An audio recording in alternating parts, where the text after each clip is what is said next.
everything you've learned about property investing is wrong. You don't need millions, you don't need to wait years. The smartest investors are using one simple strategy to build wealth from scratch, and here's exactly how you can do it too.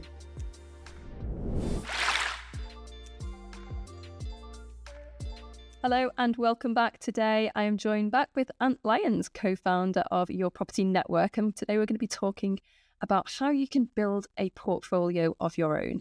And there are lots of ways to do this, and I think before people get into the world of property, they think people with a big portfolio, a common misconception is you've got to have lots of money, millions and millions of pounds to own lots of property, but that's not always the case. And today we're going to be talking about what the reality is and how you can build a portfolio with a small amount of money, with one deposit, perhaps with no deposits. And we're going to look at a couple of deals that you've done to build your portfolio. So where should we start? Okay, yeah, let's start with that first kind of misconception then, if we can, that you may know people, if you're watching this, you may know people who own 5 rental properties, 10 rental properties, 20 rental properties, 100 rental properties. You know, you may see them on social media. These might be people that you actually know, and it's very easy to get stuck thinking, well, how on earth does that happen? So this is a back to basics video a little bit today. So I apologize if anyone's watching this and they're going to know this stuff already, but hopefully it's a useful refresher anyway. And for a lot of people who are coming new into property, this is how a property portfolio is built. So anybody out there that owns, multiple properties, unless they're Jeff Bezos or whoever else it might be, and they've got bucket loads of money and they're just parking money in a property, this is how pretty much everybody builds a property portfolio. Certainly everybody I know. I had a look at some numbers earlier on, Michelle, which we were discussing, that in YPN, our YPN members, the average number of properties that people own, I think it came to 6. So it's 6 investment properties that people own. And obviously that's skewed because we have some people who are coming into this who are really, really new. And then we've got some people who've got maybe 100, 200, 300 and more properties. But pretty much everybody will have followed a very, very similar pathway to do this. And I don't know if you've seen this, but I see it all the time. So people come into property and they've got some money. Okay, they've probably worked really, really hard for years, saved up money, maybe released money from, their residential property by, refinancing, or they've inherited some money and they want to do something with it. They've got some money.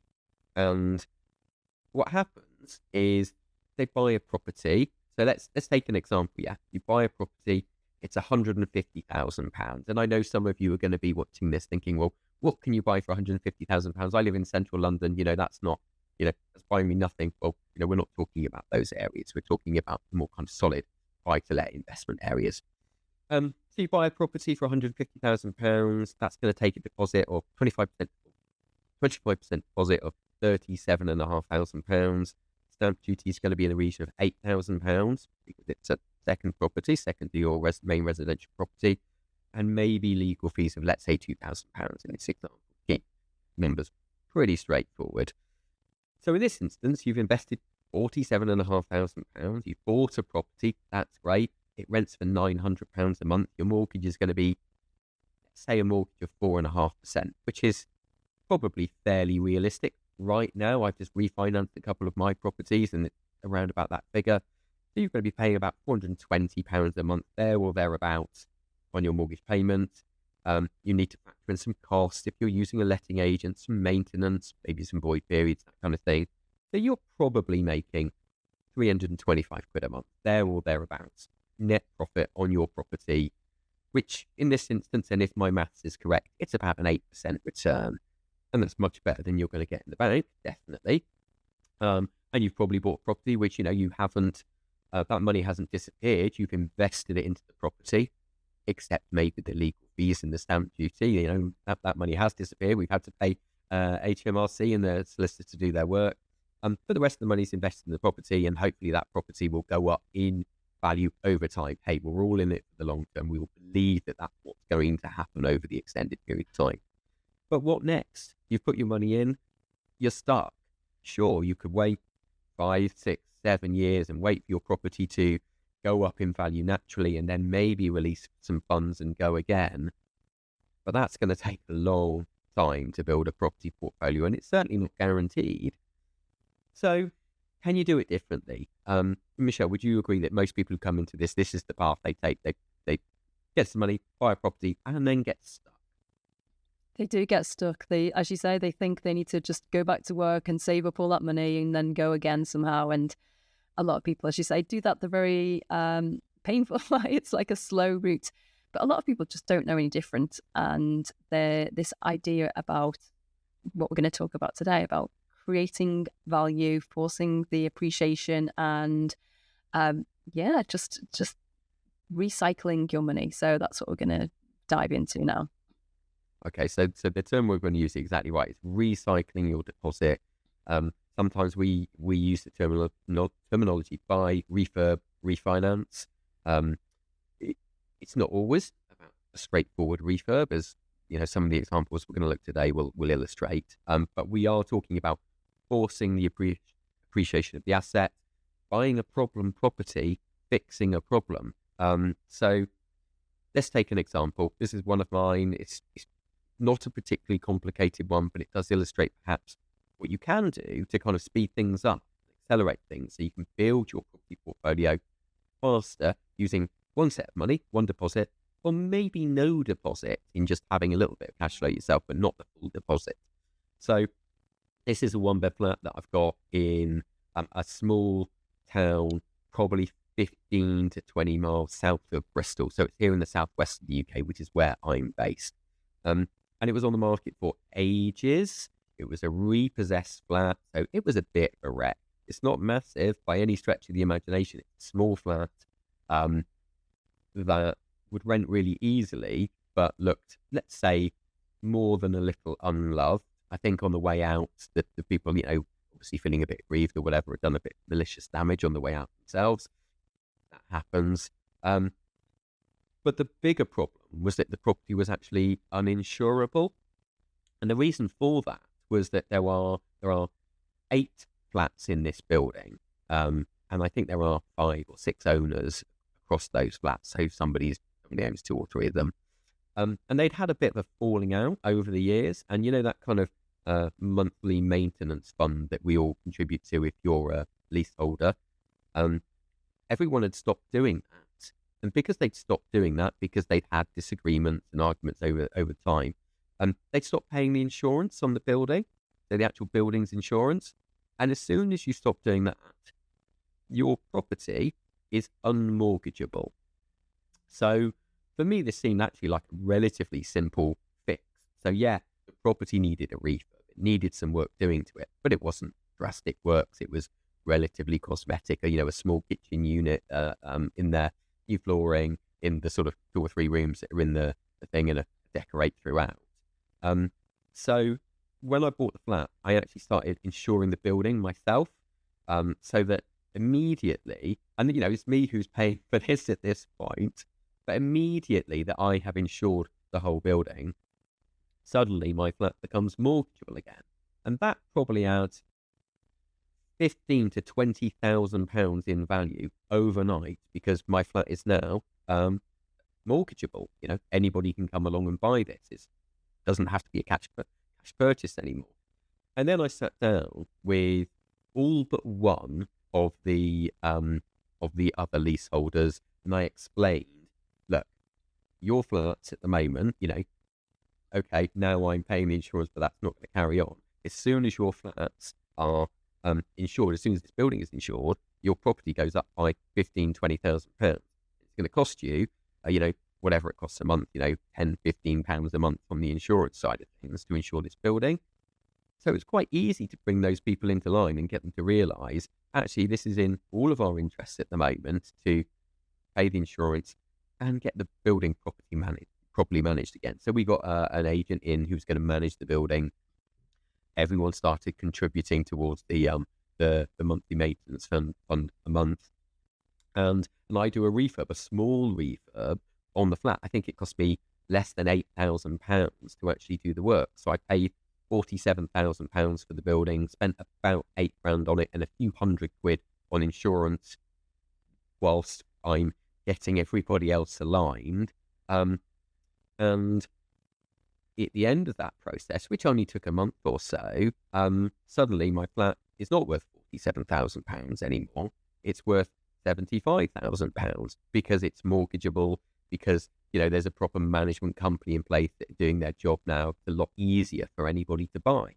I actually bought this using someone else's money. So I borrowed the £47,000 to buy the flat, and I funded the refurb and the kind of the legal fees. So it cost me, I don't know, let's say £10,000 there or thereabouts to actually buy this thing. And then when I refinanced, I paid my investor friend back, and I had my money back, and I could go again.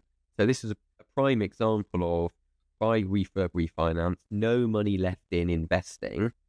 Let's look at the numbers on that as well. So I refinanced. I think I ended up with a mortgage of about £56,000 there or thereabouts. My monthly mortgage on this is £200 a month.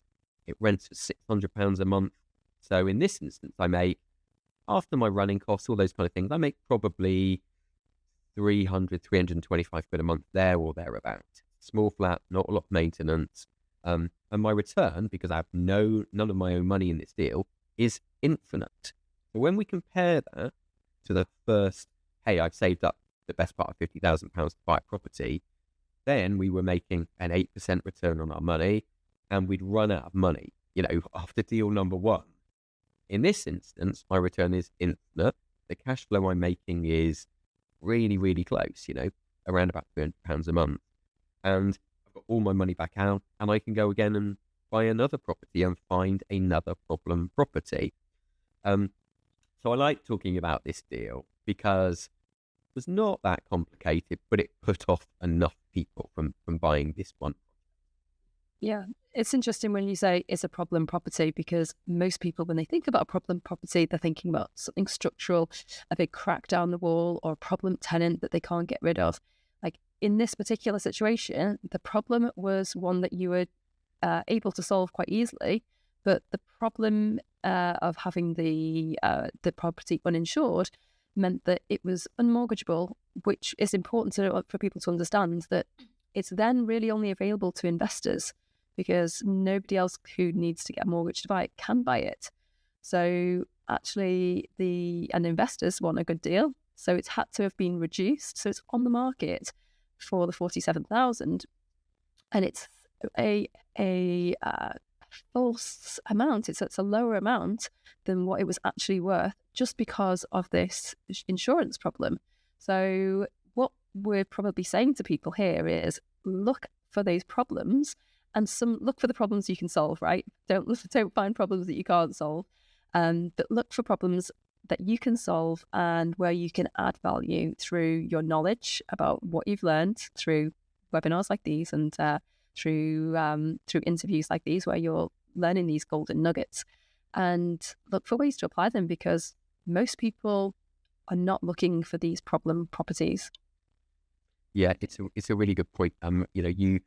You make the point about, it was really important that it was unmortgageable, because that's what kind of, makes the value fall through the floor. Now, let's be honest, here in the UK, property values are massively dictated by our ability to borrow money. And by it, very few people are cash buyers on residential properties or on investment properties. And a deal like this as well, it kind of puts off, let's say, the people who just watch Homes Under the Hammer, who just think, oh, I'm going to buy it and, pick up a paintbrush and, redecorate it, and suddenly it'll be worth loads more money. This is going a little bit a step further than that. Say, actually, this thing's got a problem. I need to figure out how I can fix this problem. And as soon as I fix the problem, the value of this thing increases exponentially, really. So, should we look at another project? Should you look at another one, and just a different type of example? And hey, look, I built my property portfolio in exactly this way of, solving problems, adding value in different ways. Sometimes it's a simple refurb. Sometimes it goes beyond that. Sometimes it's reconfiguring a one-bed flat into two-bed flats. Sometimes it's buying a property and converting it to flats. Each way along the line, it's adding value and solving a problem. Okay, so this second one, some notes here. Apologies. So this is I want to make sure I get the numbers right for you. So this is in the same town. It's a different property. It was actually one building that had been part split into two flats. And I say part split because it was part of a bigger development that the guy who owned it had. He'd got into some financial troubles and unfortunately had some health issues as well. And so he never finished this project. In fact, I think he had some pretty severe financial problems and kind of ended up handing the keys back to the bank on a lot of his properties. So when I was looking at this property, it was on the market for £110,000, but marketed as one freehold building, part split into two flats. And he'd actually kind of, because he was doing these other developments, these flats were full of all the detritus and debris and leftover bits and pieces from the other projects. So they were putting off a lot of people. It was quite difficult to walk in there. There was a bit of a building site from other projects, really, that this guy had. But to me, it seemed like an opportunity. Now, first of all, it's one freehold, two flats, but on one freehold. They're not separate leasehold flats at this point. There's no kitchen in either of them. So what does this mean? There is no way on earth that you would be able to get a off-the-shelf buy-to-let mortgage on this. You just can't finance it in this way. So you're either buying it with cash or maybe you're buying it with bridging finance. And that immediately means that it's probably lost half, 3/4 of the potential buyers for this because they just don't know this stuff. They don't have the cash or they don't know anything about bridging finance and they don't know how to solve this problem. So I bought it. I spent £27,000 on finishing the work. So finishing the two flats and presenting them as two flats. We brought in a solicitor who split the title on the property to create two leasehold flats in there.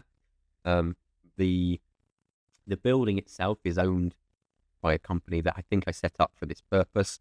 I had to have the building owned by a company, and then I issued the two leasehold flats, the two leases to myself, and then I got two separate buy-to-let mortgages on the flats. That sounds really complicated when I explain it like that.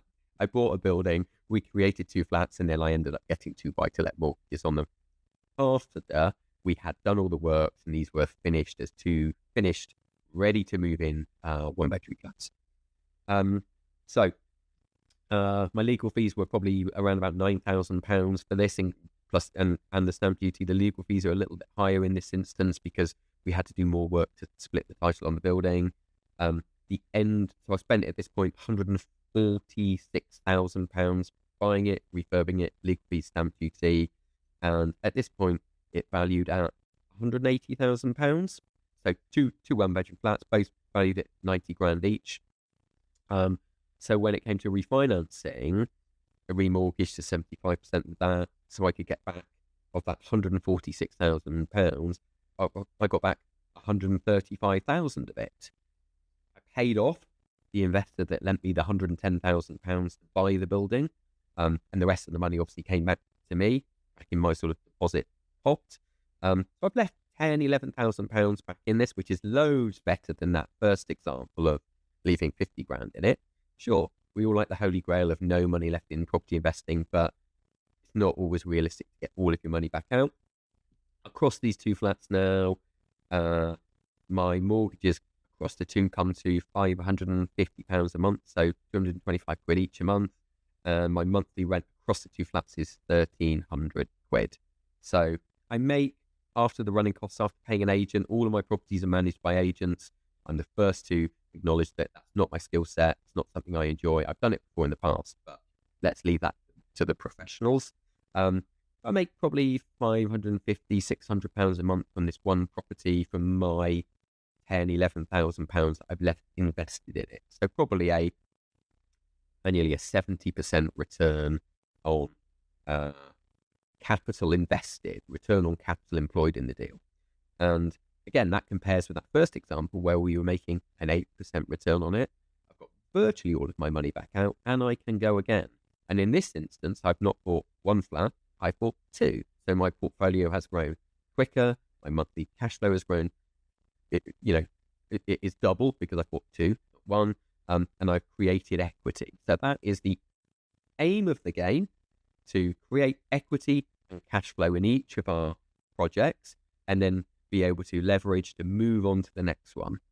And that is how, some people don't do it in exactly this way. Some people just buy houses and solve problems there, add value in different ways. Sometimes it's a loft conversion or a basement conversion. Sometimes it's an extension. Sometimes it's just a refurb or fixing a structural problem. Sometimes if it's a flat, it might be a short leasehold. There's 100 ways of adding value to a property. And right now I'm actually in the middle of building a series of videos on how to add value. The top 10 ways to add value to a property. So those ones will be released later on.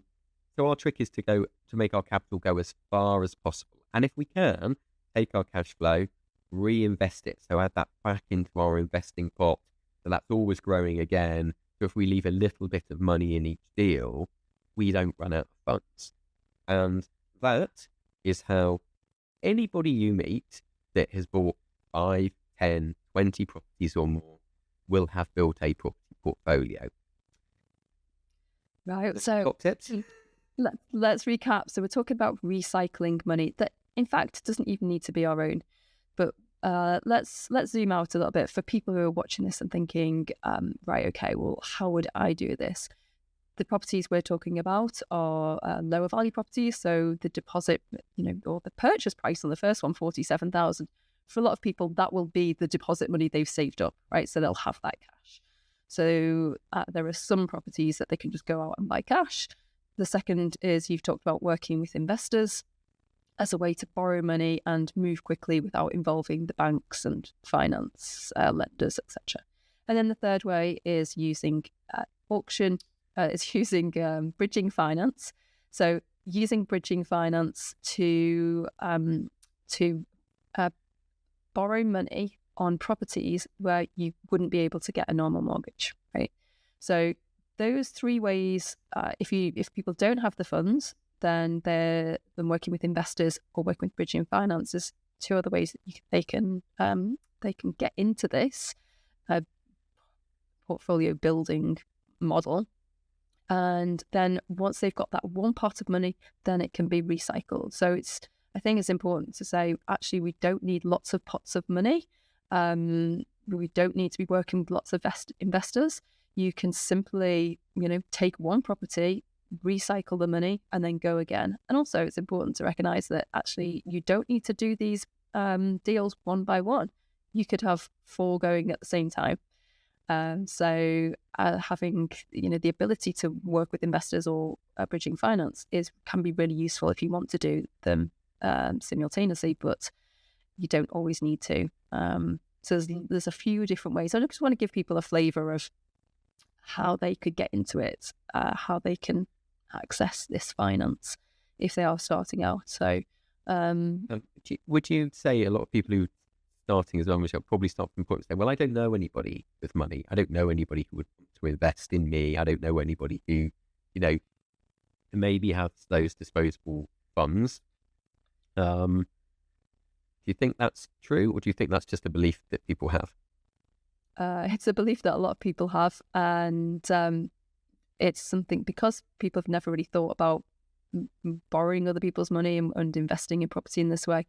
It's probably just something they haven't really looked at. But remember that they're not just investing in you, they're investing in the property, in the deal, in the numbers. So oftentimes, if you've done your research and you can show, here are 5 examples of 5 other properties where I can see this has worked. Here's the 6th. Here are the numbers. I can see how this one is going to make money. Then that's the thing that gives people confidence that you've done your research and they can see that they're going to get a great return from the deal as well as from you, right? So, what would you say for people who are thinking, well, where do I find these investors? Okay, so this is the cliche, but kind of tell everybody what you're doing. Tell everybody that you're getting into property, that you're looking at this. Share deals that you haven't been able to do that somebody else did, or you could see was a great deal. Demonstrate your knowledge, on social media, to friends, family, become a property bore yourself, you would be amazed at how many people are interested. I'd say virtually everybody is interested in property and making money in property. Here in the UK, it's an obsession.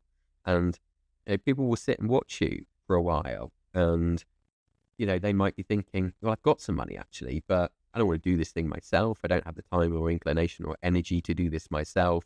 So maybe we could work together on this. I think that is how it has worked for every single investor that I've met, interviewed, networked with over the years. That is how they have started to demonstrate credibility. Talking about it online, talking about it in person, demonstrating that they understand the numbers. And I must have met 2,000, 3,000, 4,000 people that have built a portfolio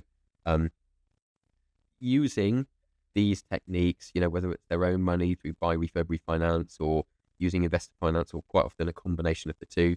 And you made a great point that you don't just, this isn't about doing one deal at a time. That would be really nice and easy and stress-free if that were the case. These deals are always like buses, 3 come along at once. And, you've built a relationship with an agent if you're buying through estate agents, and another deal comes along and you don't want to be the investor that walks away from it because it's not perfect time for you. So, sometimes that means you have to go through outside of your comfort zone, and you may take on more than one project at a time. That's definitely been my experience as well. Okay, so finding the investors, we could talk all day on this, and we might do another session on raising private finance. I think is very much a separate topic.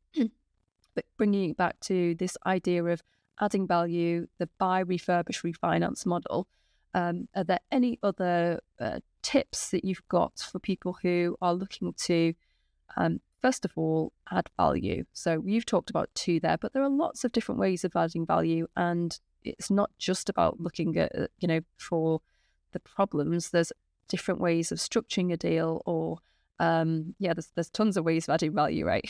So it doesn't have to be physical adding value through perhaps an extension or going in the roof. It could be adding value through planning gain, for example, and different ways. So what are your top tips for people when they're thinking about how I can add value? Okay, so let's start with how to communicate it to an agent, shall we? Because I might start on using Rightmove or a piece of software like Property Filter, which we talk about in another video. And I'm normally looking for properties where I think, hey, that's interesting. I know the values in my area, and I might see a property that's perhaps listed below that. Or when I click on the photos of it, I can see this thing's a wreck. It looks like it's been empty for a long time. Or I might see, if I'm using something like Property Filter, I might see this property's been on the market a long time. It sold, it failed to complete, sold subject to contract, that it didn't complete. Maybe that's happened 1, 2, 3 times. And we're looking at a property there where there's obviously a problem. And if you don't use those bits of software, that's fine as well. You can talk to an agent, say, have you got any properties that have been on your books that maybe you had sales falling through, or they've got some problems with them, and you're just not managing to move them on? Anything that's kind of fallen over a few times, maybe it's tired, unloved. I'm looking for that wreck of a building, anything that needs a little bit of work to it. Maybe something that, people have pulled out on because they've been put off by something that's happening. We're trying to identify the problem. And I think we used this sort of comparison in another video, Michelle, where imagine you go into an estate agent and say, hey, I'm looking for deals. I'm looking for your best investment deals. Yeah. You're going to get nowhere. Okay. Unfortunately, you are going to get nowhere. But if you can communicate really clearly what you're looking for, to say, I'm looking for the problem properties, the ones that you've had buyers drop out of multiple times, the ones that are putting people off, any that have got a problem, anything that's, short lease, or, unmortgageable, anything that might be a cash purchase only. Sometimes we see that advertised, cash buyers only. There's a reason for that. And so I think that's a great place to start. It's a great place to start having a dialogue with, maybe it's an estate agent, maybe it's a vendor, direct to vendor. And it puts you in a much stronger negotiating position as well, because, all of a sudden you're part of a very small pool of people who are actually going to buy this thing, rather than the kind of mum and dad investors who are looking for a property that might be in their street. They just want to park money and, buy something that they know and understand. So I hope that's a good piece of advice on how to start communicating that with agents or vendors or whoever it might be. Yeah. Let's wrap this up with a final point around the value. So when people think about adding value, they often think about flipping properties and doing it up and buying something that's tired and then putting your kitchen and bathroom in, and then suddenly it's worth more, and then they can, they flip that property. That's not really what we're talking about here, because people need to be careful around flipping in a market where, the prices aren't going up as quick as they should be, or, the demand for a certain type of, let's say, a residential family home isn't strong enough to to make it a good deal. So let's just talk about the difference between cosmetically adding value and adding real value, like the forcing that appreciation, and what the difference is. Yeah, I mean, the first type you're describing there is probably where most people come into the market and they want to take on a project that feels low risk, and it might need a little bit of decoration or a little bit of tidying up. I would say that if you're doing that, you might as well buy an absolute wreck place, because you're probably doing most of the works anyway. And in the absolute wreck of a place, you can really add value, because that property is at rock bottom price. It's unmortgageable, a probate property, a repossession, whatever it might be. It may be that the motivation from the vendor is not about achieving the maximum price there. Maybe it's about speed and certainty. In fact, I was talking to an investor yesterday. We were doing an interview for YPN being released to our members, and this investor was on there. They started in property 18 months ago. They were on their 8th flip project, and they were making on average £60,000-70,000 per flip. And these are definitely not those kind of vanilla, I'm buying it, it just needs a little bit of a tidy up.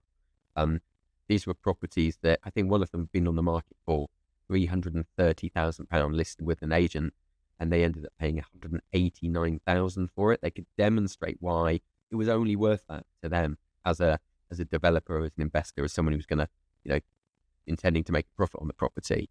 So I don't think we should be scared by something that looks a little bit more alarming and is scaring off most people.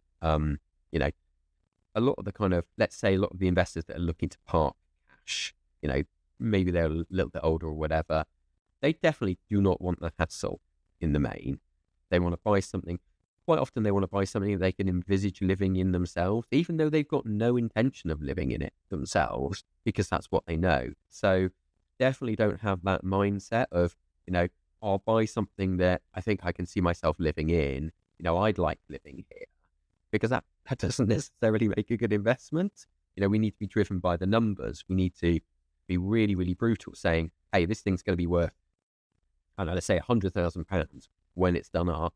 And so now I need to take off all of my costs, all of my legal fees, my stamp duty, my my deposit, my refurb works, and then come out with a number at the bottom that you're prepared to pay. Particularly if you're flipping a property, you've got to be really, really certain of that. Don't overpay. Very easy to work really hard on a deal and maybe make £2,000, £3,000, £4,000 profit after 6 or 9 months worth of hard work. It's just not worth it. You need to be making a 20-25% return on those projects instead. Great. Okay, so let's wrap up then. So what we've talked about today is how to build a portfolio using investor finance, cash deposit, or bridging finance, and using that money to add value to the property, to force the appreciation, get it valued at a much higher amount where you can pull out your deposit money again, recycle that, and then go on the next property. So in a nutshell, that's the best way to build a property portfolio and scale up in the quickest way. So good. I think it's the way that all investors that own multiple properties, it's the way that 99% of those people have done this. So it's a proven, tried and trusted way of building wealth and building a property portfolio. And I know that we recorded some extensive sort of training on this, didn't we, for our members? I think there's around 9 hours of Buy-Refurb-Refinance training that we created for those. So I don't know if you want to just talk through how people are watching this and they're kind of interested in taking the next step, how they can get access to that. Yeah, so actually this is our free bonus, the Buy-Refurb-Refinance training, and we've done exactly that. We've mapped out from start to finish how you get involved in this Buy-Refurb-Refinance process, how you can build out the portfolio. We've even got tutorials on how to do the numbers. And although a lot of people get stuck at that bit where they're thinking, okay, I don't want to forget a really important number. So we teach you how to stack the deal, we call it. So how to analyze a deal and make sure that it is a great deal, that it's going to work, that you're going to be able to pull that money out and recycle again. There's even modules in there about how to, the ongoing maintenance of the property and managing the tenants, etc. So it's really is soup to nuts from start to finish. So that, as I said, is a free bonus for anybody who wants to join our new YPN Plus community, where not only do you get that training, you get bonus training every month, live sessions. We've got the YPN magazine, which is now in its 16th, 17th year, and that gets sent out to you in the post every month. So you can also access that online as part of our online app, where you can go back and just not just look at the digital version, but all the previous back catalogue editions as well. So if there's a particular strategy or a particular, perhaps you're interested in commercial or Airbnb or something like that, we've covered it. And people can go and have a look at that online, listen to lots of the recordings if they want to, listen rather than read. So we've covered it from physical to digital to audio. Everything is covered there. And of course, we've got our online, our live sessions every Monday. So every Monday, we've got an interactive live session. The first Monday of the month is Money Monday, where we talk about tax and finance. And people get to come and join that live, get their questions answered.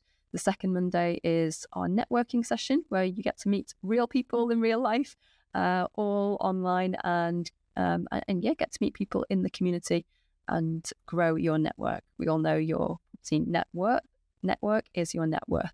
So the next one is coaching as well. So we've got a coaching session, and if you've got any questions that you want answering, that's a live coaching session. And then finally, the deal clinic, where you can bring a deal, get it, pitch the deal if you want to raise funds within our community, or you can get some feedback. So if you've got just an idea, something you're looking at, and you want to get some feedback and just have a sense check on it, then we can do that for you. So there's lots involved. It's a free trial if you want to sign up today. So 28-day free trial, and there's no contract after that, just less than £24 a month if you want to stay on, which we hope you will.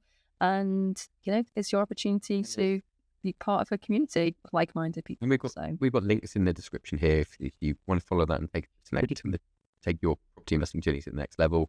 Hope the video has been useful and help you understand how ordinary people achieve extraordinary things in property, how people like you go from owning maybe no investment properties or one investment property and you run out of money to growing your portfolio to 5, 10, 20 properties and more over a period of time. Thanks for watching. We look forward to seeing you go. Yeah.